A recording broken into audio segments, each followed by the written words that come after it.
Primera de Pedro. Estamos haciendo una serie en la carta de Primera de Pedro. Esta es la tercera entrega, son 8 entregas. En la primera entrega aprendíamos que la verdadera gracia nos da una esperanza eterna que transforma nuestras esperanzas temporales. Y la semana pasada nuestro pastor Marino nos hablaba de que la gracia verdadera de la que nos habla Pedro en su epístola nos cambia, y que lo que más cambia son los deseos que transforman nuestros deseos y nos vuelven niños deseosos de amar y conocer a Dios, que esa es una transformación extraordinaria que trae la gracia de Dios a nuestras vidas. Bueno, hoy leeremos en el capítulo 2, el verso 4 al verso 10, capítulo 2 de Primera de Pedro, verso 4 al verso 10, y vamos a decir que la verdadera gracia nos ofrece un lugar en su casa, que nos da la casa de Dios y responde a nuestro anhelo de casa. Lean conmigo por favor en Primera de Pedro capítulo 2, el verso 4 al verso 10. Leemos en el nombre del Señor.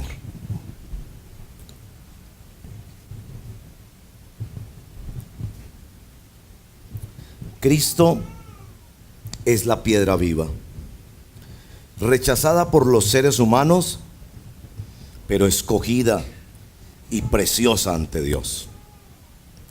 Al acercarse a Él, también ustedes son como piedras vivas, con las cuales se está edificando una casa espiritual. De este modo, llegan a ser un sacerdocio santo, para ofrecer sacrificios espirituales que Dios acepta por medio de Jesucristo. Así dice la Escritura: miren que pongo en Sión una piedra principal, escogida y preciosa. El que confíe en ella no será jamás defraudado. Para ustedes los creyentes esta piedra es preciosa, pero para los incrédulos, la piedra que desecharon los constructores ha llegado a ser la piedra angular, y también una piedra de tropiezo y una roca que hace caer. Tropiezan al desobedecer la palabra, para lo cual estaban destinados. Pero ustedes son linaje escogido, real sacerdocio, nación santa, pueblo que pertenece a Dios. ¿Para qué? Para que proclamen las obras maravillosas de aquel que los llamó de las tinieblas a su luz admirable. Ustedes antes ni siquiera eran pueblo, pero ahora son pueblo de Dios. Antes no habían recibido misericordia, pero ahora ya han recibido misericordia. Esta es la palabra del Señor. Pedimos, Padre, por el poder del Espíritu Santo, que por favor nos ayudes a entrar en esta palabra.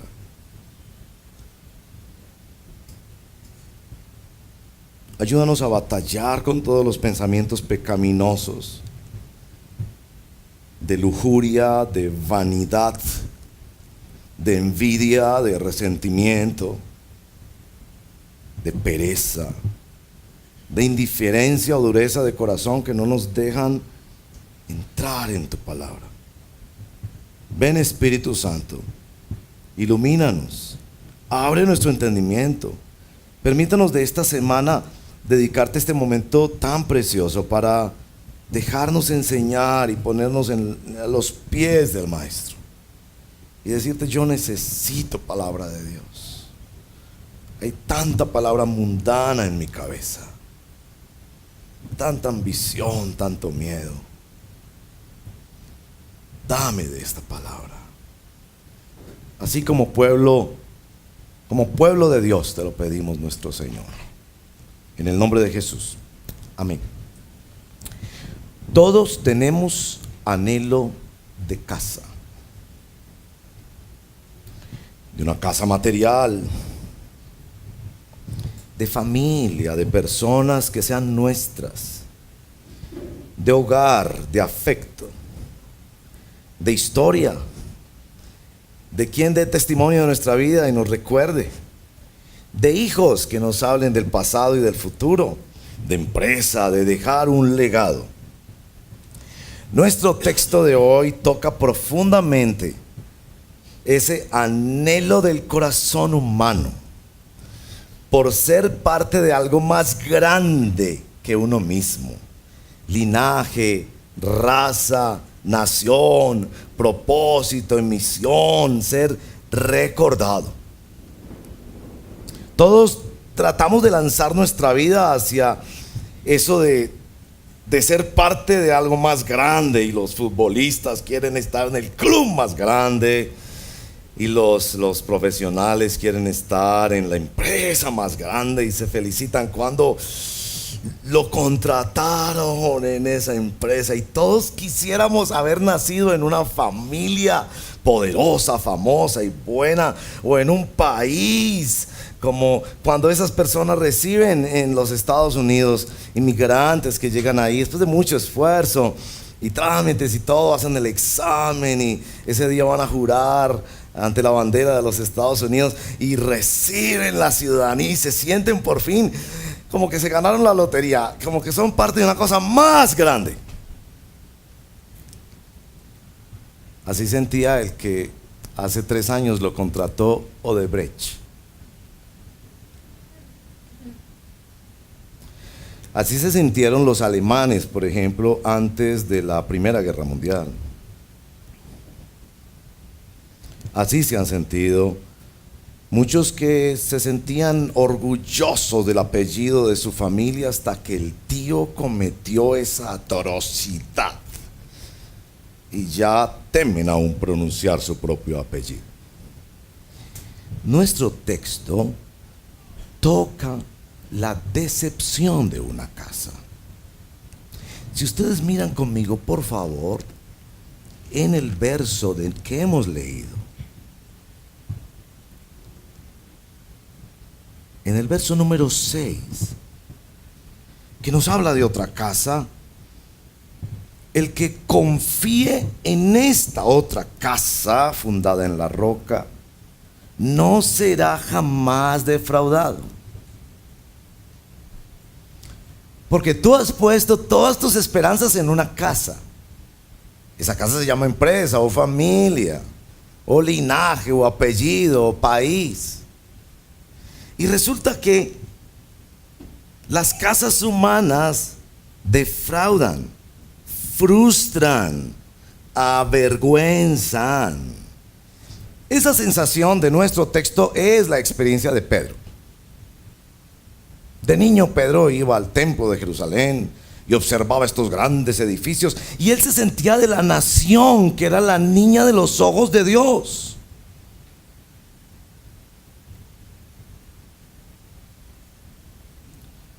Pero vino la decepción.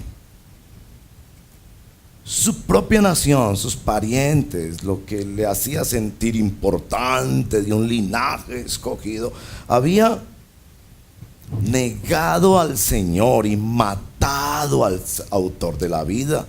En sus prédicas de Hechos es muy claro para Pedro ese sentimiento. Se supone que ustedes eran la nación santa, el pueblo de Dios, y han rechazado a Dios. También lo sintió cuando los judíos no solo mataron al Señor, sino que persiguieron a la iglesia. Y cuando Pedro escribe estas palabras, está en Roma y ya Jerusalén ha dejado de ser el ombligo del mundo. Se le desconfiguró toda su realidad. Pedro ya no es orgulloso por el linaje que tenía. Pero se acordó Pedro que un día Jesús le cambió el nombre. Ya no te llamarás más Simón, sino Pedro, piedra. Porque Pedro quiere decir piedra. Y con eso como que desde el principio Dios le dijo, es que no es una casa humana, no es una empresa humana, no es un linaje humano, no es la ciudadanía de una nación humana, sino una casa espiritual que yo voy a construir, que te voy a invitar, y que será la única casa en el mundo que nunca te avergonzará. La palabra de esta mañana es precisamente para quienes estamos aquí y nos sentimos decepcionados con nuestra casa, con nuestra historia, los que sentimos que no pertenecemos a esas grandes familias, ni a esas grandes ciudadanías, ni a esas grandes empresas, y que descubrimos que en el fondo de nuestra indiferencia, de nuestra irregularidad, de la profunda insatisfacción, es porque todavía no nos sentimos parte de algo más grande que nosotros mismos. Esta mañana, por la gracia del Señor, en esta escritura, seremos levantados a una nueva dimensión, a un nuevo nivel espiritual, de entender que por la vinculación a Jesucristo pertenecemos a algo mucho más grande que se llama pueblo de Dios, iglesia. Hoy yo espero que tú salgas de aquí sintiéndote, sabiéndote conectado con un linaje, con una herencia, con una familia, con una empresa, con una casa que es mucho más grande de lo que tú podrías imaginar en tu vida. Y eso es posible por la persona y la obra de nuestro Señor Jesucristo. Yo creo que un texto como estos derrota la vergüenza. La vergüenza de quienes miramos nuestra historia, conocemos los secretos de nuestra familia, conocemos las realidades de nuestro país, conocemos la corrupción de las empresas de esta tierra y decimos, no vale la pena pertenecer a esas cosas. Y viene el Señor con esta palabra a sanar nuestro corazón. Y nuestra respuesta a esta escritura, que nos habla de la casa espiritual que Dios está construyendo con la base de Jesucristo y a la cual nos quiere vincular.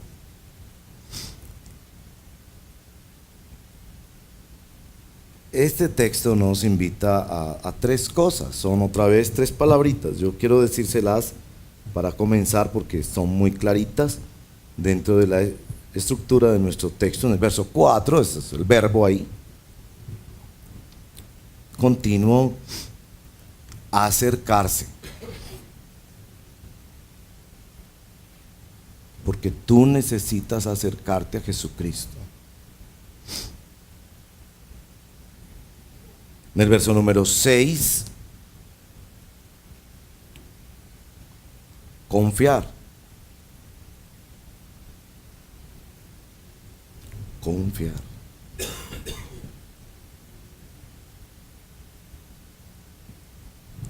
Y en el verso número 9, proclamar. Esta es nuestra forma de conectarnos con la casa espiritual. Esta es la forma de conectarnos con una nueva historia, con un linaje, con una nueva raza, con una nueva nación que le pertenece a nuestro Señor. Bueno, por ahí vamos con la primera palabra. Acercarse. Hay muchas cosas interesantes en este texto porque empieza hablándonos de Jesús como una piedra viva y es como una figura. ¿Cómo es que una piedra está viva?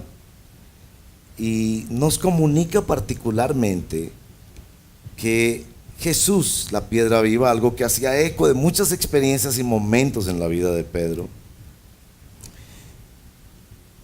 Cuando nosotros nos acercamos, miren el principio del verso 5, somos y venimos a ser como piedras vivas. Es decir, recibimos vida por asociación. Y eso evoca muchísimo de la experiencia de Pedro. Pedro empezó a caminar con Jesús hasta llegar al momento de que Jesús le dice a algunos que habían desertado: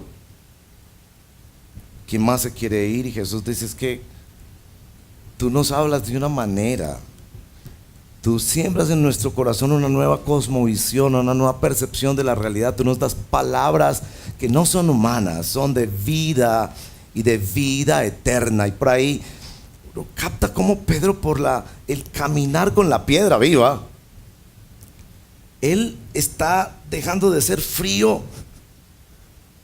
inerte, quieto, inmóvil, y va siendo transformado por la asociación. 3 efectos de esa cercanía.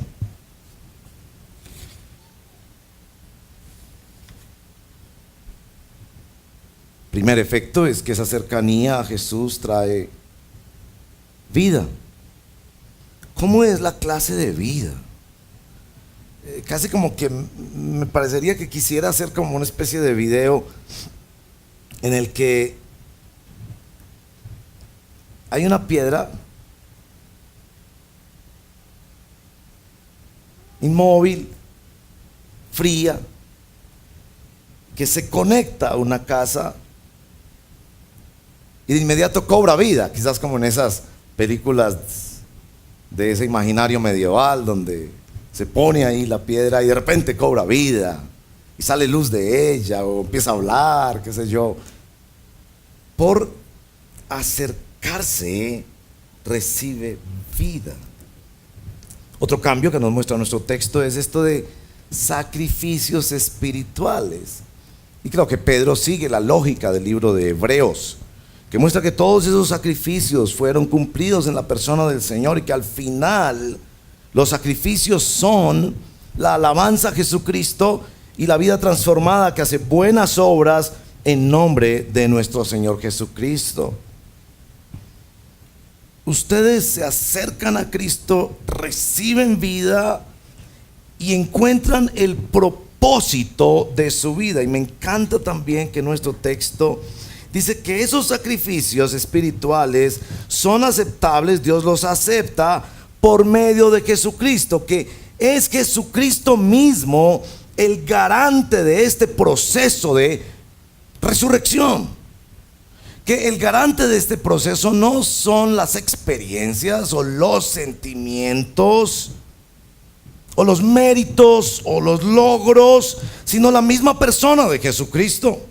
Que en esa casa la base es nuestro Señor Jesús, y el garante, quien asegura que eso es legítimo y aceptable delante del Señor, es nuestro mismo Señor Jesucristo. En la fe, tú eres invitado a venir a asociarte a la casa de Dios, basada en la obra de Jesús y asegurada por la persona bendita de nuestro Señor Jesucristo. Una piedra no puede pertenecer a 2 casas.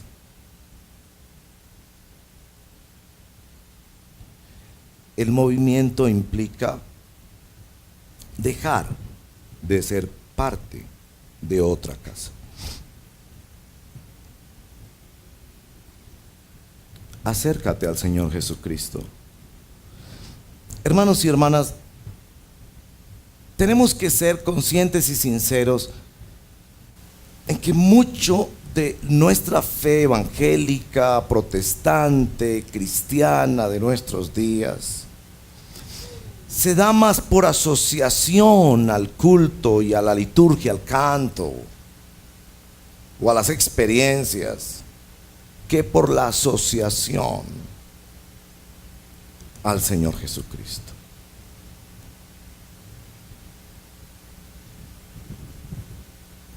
¿Cómo es tu relación con el Señor Jesucristo? ¿Tienes una relación con el Señor Jesucristo?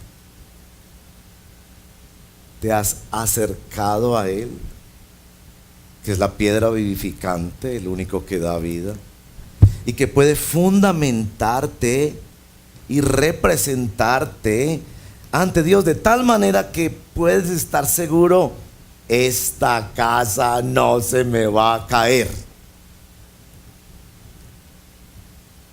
Porque muchas casas se caen. Finalmente todas las casas humanas se caen. Acérquense, acércate. Y Pedro observa que estos hermanos están acercándose al Señor Jesucristo. La segunda palabra que les decía, muy importante para nuestra reflexión de hoy, es confiar. ¿Por qué es tan importante esta palabra para Pedro?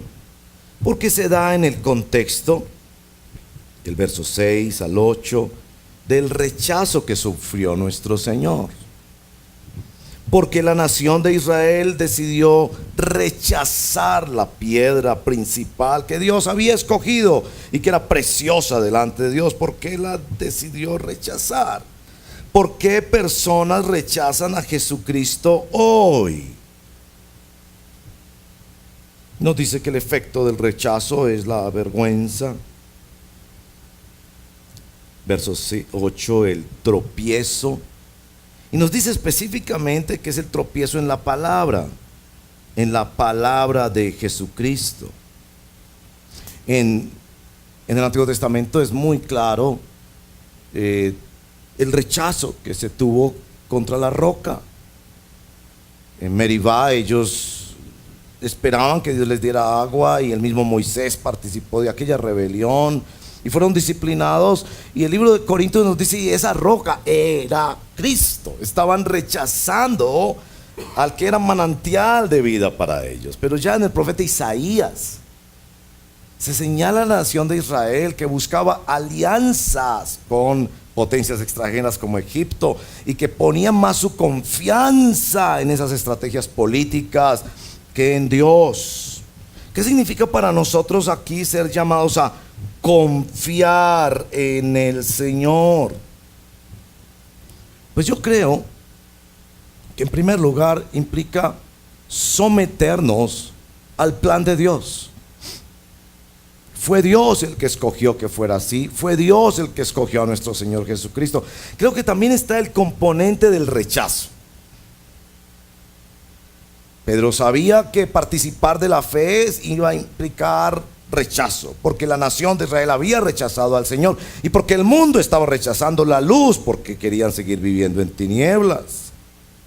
Y puede ser que tu confiar en el Señor va a ser aceptar que compañeros de universidad, de trabajo, te aíslan por tus convicciones personales. Ya sabemos que hay unos temas hoy en día en los que la tentación para nosotros es así literalmente pasar agachados. Entonces están los compañeros de trabajo o los vecinos o en una reunión familiar hablando de los roles de género y del asunto de la familia y de esta idolatría de los derechos, y que el Estado tiene que garantizar todos esos derechos de acuerdo a las convicciones que estos individuos tienen. Y de repente te preguntan a ti: a propósito, ¿tú qué crees? Y hermanos y hermanas, para muchos es el pasar agachados de decir respuestas que sencillamente procuran evitar el rechazo, evitar el debido debate que se puede hacer con todo respeto, de no, mira, yo pues cada cual como considere. No, confiar en el Señor significa estar dispuestos a llevar con Él el oprobio y afirmar la verdad de Dios, y afirmar el plan y los propósitos de Dios en la historia y en la creación, en este caso particular con la familia. Es decir, confiar en Él significa no estar esperando el aplauso del mundo.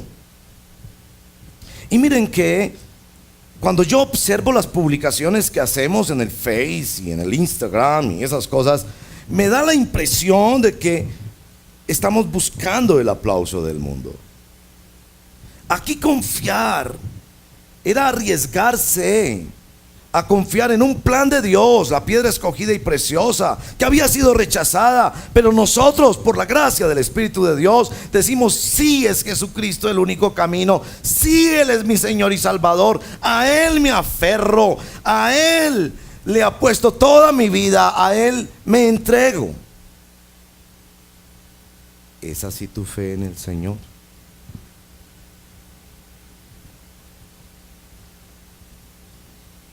Tu fe en el Señor es una que aún te llevaría a dar la espalda al mundo y recibir el rechazo del mundo, las críticas y los comentarios difíciles, que seguramente para quienes hemos de ser fieles a la verdad de Dios se aumentarán. Se nos dice que para ser parte de esta casa y para ser edificados en esta casa, somos por la gracia de Dios acercados, vivificados por la cercanía y confiados. Y esta es una confianza con promesa, porque se te está diciendo: el que confíe en Él no será avergonzado.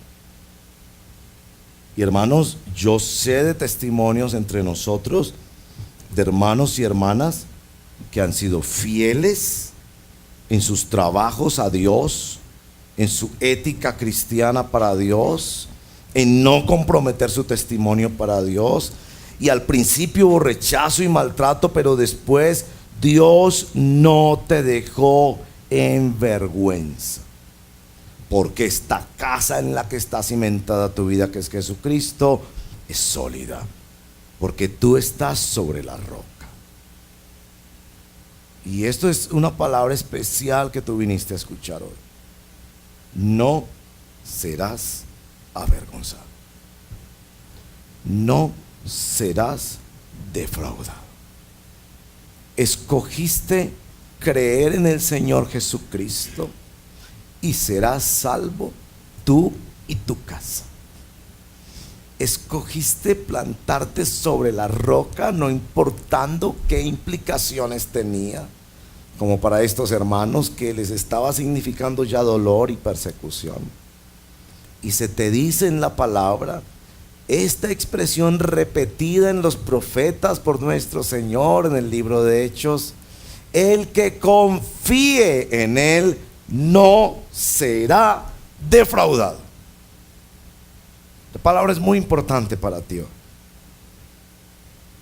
con diferentes aplicaciones para cada uno de nosotros. Pero tú has dejado cosas por Cristo.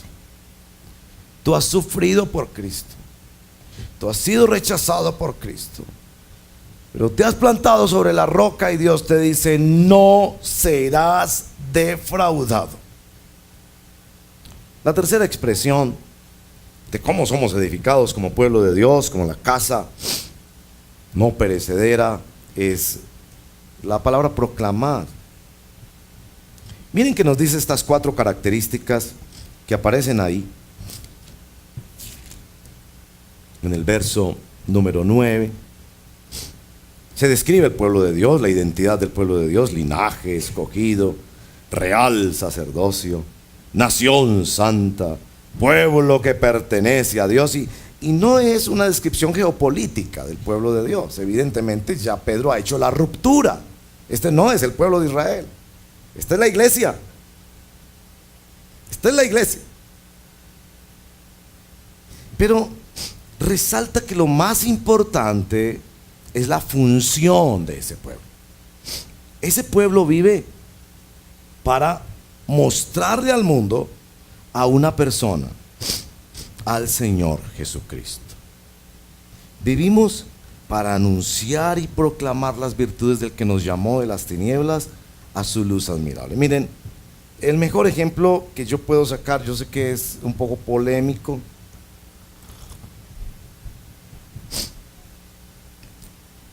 es el ejemplo de los multiniveles.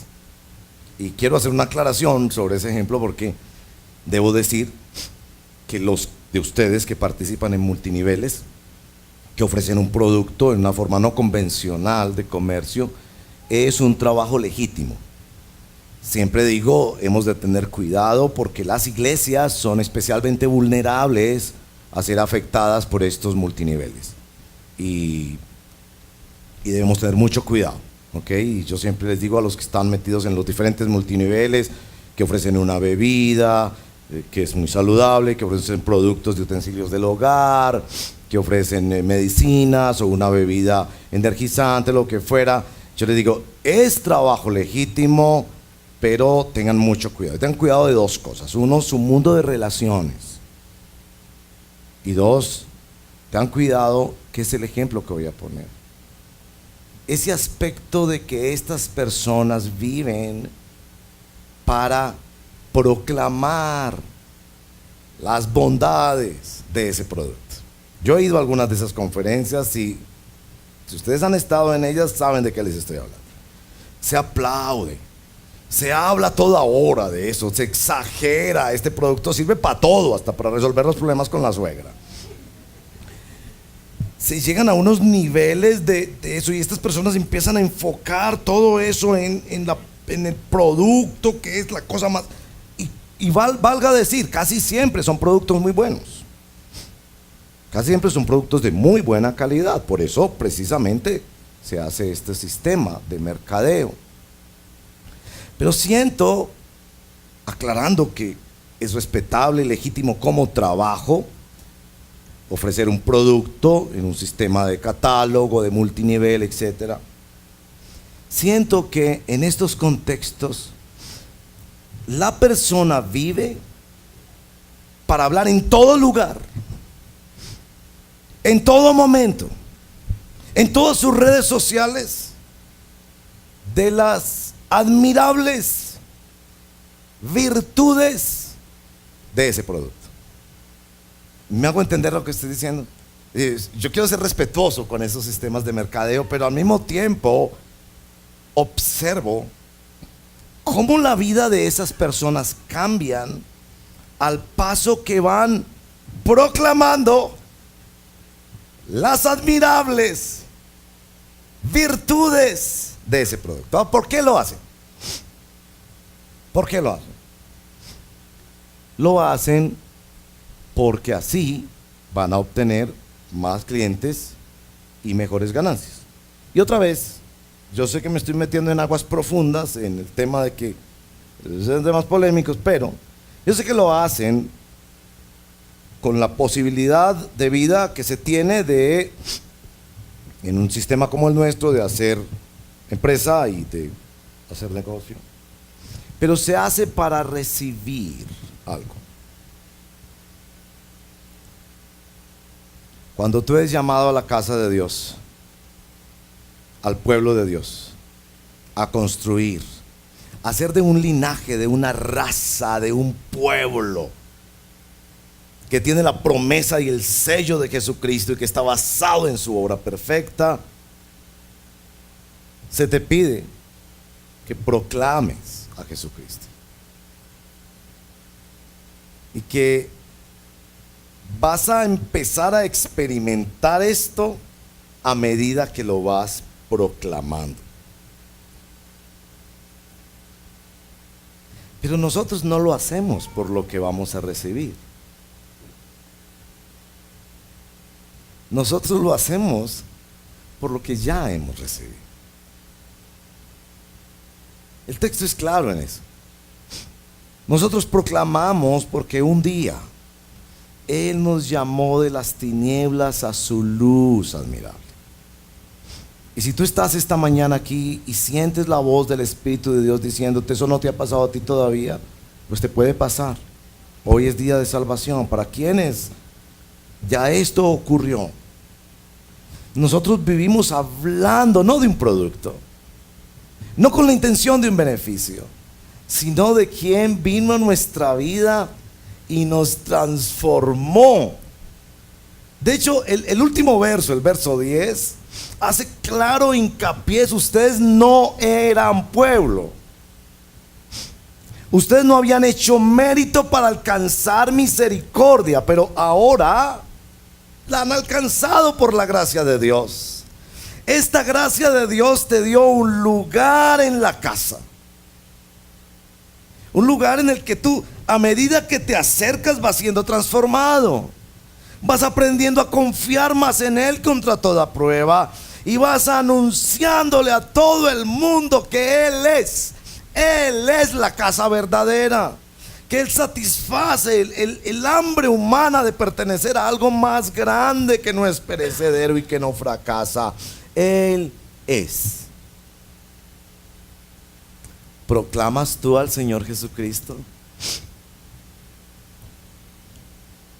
Yo sé que nos sentimos orgullosos de llevar a veces una camisa que tiene un loguito de una marca famosa, o el nombre de un equipo muy prestigioso en el deporte. ¿Te pondrías una camiseta que diga: yo pertenezco a Jesucristo? Y bueno, el punto no es de esos asuntos externos, pero dicen mucho de qué es lo que estamos proclamando. ¿Qué es lo más importante que tú tendrías para decirle a la humanidad? En tu Face, en tu Instagram, en tu camiseta, en los cuadros y los letreros que decoran tu casa. Porque finalmente aquello que amamos y que ha robado nuestro corazón es algo de lo que hablamos. Ustedes saben muy bien eso, porque yo cometo el pecado una y otra vez de que siempre que yo puedo voy a hablar de los nietos. ¿Por qué? Están metidos en el corazón. Y ya les he dicho a ustedes: oren por mí. Porque cuando uno llega a esta etapa de la vida, cuando hay nietos, uno está expuesto a la idolatría. Es de las idolatrías más sutiles. Yo no lo digo por chiste, es verdad. Es de las idolatrías más sutiles del corazón humano. La idolatría de los hijos y de los nietos. Pero mi vida existe para acercarme a Jesucristo, confiar en Jesucristo y proclamar al Señor Jesucristo. Bueno, aplicación. Voy a saltarme 2 aplicaciones por el tiempo, pero si escuchan o ven la prédica del siguiente servicio, va a interesarles las 2 aplicaciones, porque la primera tiene que ver con la visita del Papa y les va a interesar mucho. El tiempo no administré bien el tiempo, entonces no me va a dar. Y la segunda tiene que ver con la membresía a la iglesia, porque vamos a empezar nuevo curso de membresía. Pero voy a quedarme con la tercera aplicación, que es la compra de una casa. Ustedes ya escucharon que nuestros líderes administrativos nos han informado la buena nueva de que, por un milagro de Dios, nuestros vecinos que habían dicho jamás venderemos esa casa porque era una propiedad preciosa y muy amada por su familia, vinieron preciso en el momento que era a decirnos: queremos vender. Ya la abuela ha expresado su deseo de vender y ustedes son las personas a quienes queremos venderle por un precio muy bueno. Ellos quedaron muy contentos, nosotros también. En un momento donde tenemos un poco más de la mitad del dinero para hacerlo, tenemos que hacer un esfuerzo adicional.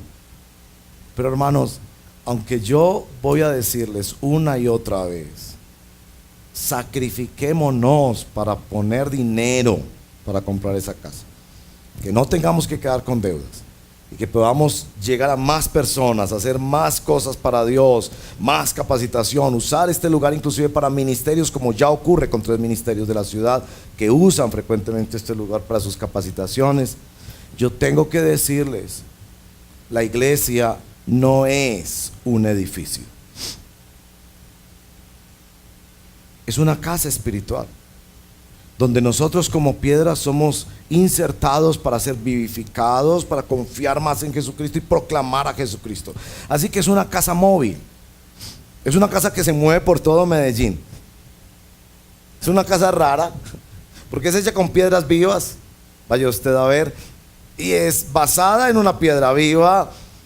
Habla, proclama, confía, se acerca, se mueve, está siendo edificada porque Él prometió edificar a su iglesia. Somos nosotros. Lo que Dios está haciendo en nosotros es más importante. Yo voy a rogarles y voy a orar que Dios nos dé muchos recursos en abundancia para hacer la obra de Dios como oramos, y que podamos tener este lugar por el que veníamos orando ya hacía varios meses. Pero la construcción que Dios está haciendo en tu vida es más importante. Y Dios va a construir esta semana en tu vida, acercándote a Él, sembrando tu confianza cada vez más en Él y desafiándote a nuevas oportunidades de proclamación de Él. No sé cuál es en tu caso el acto de cercanía, el acto de confianza o el acto de proclamación que el Señor te va a pedir en este momento. Me puedo imaginar cosas. Me puedo imaginar que actos de cercanía es el devocional personal. Esa cosa tan preciosa de nuestro discipulado, que es todos los días Biblia en mano orarle al Señor. Por 15, 20, una hora, media hora, conforme las posibilidades, y creciendo en esa disciplina. Me puedo imaginar que confiar en el Señor es sembrarte en su palabra, en la roca que es la palabra de Jesucristo, a pesar de esta aflicción, este dolor, esta prueba, este rechazo. Me puedo imaginar que proclamar a Jesucristo es poner en tu face un letrero grande que diga: soy cristiano, soy seguidor de Jesucristo. Porque la gente pensaba que era seguidor del Real Madrid o del Barcelona. Y ahora tienen que saber que más importante para ti que todas esas cosas que son dables es tu afiliación y tu proclamación de la persona de nuestro amado Salvador. Me puedo imaginar que proclamar a Jesucristo es acercarnos a familiares nuestros a hablar de Dios, a compartir un poco del Evangelio, a enviar un pequeño mensaje con una voz de aliento a una persona e invitarle a que ponga su confianza en el único que nos trasladó de las tinieblas a su luz.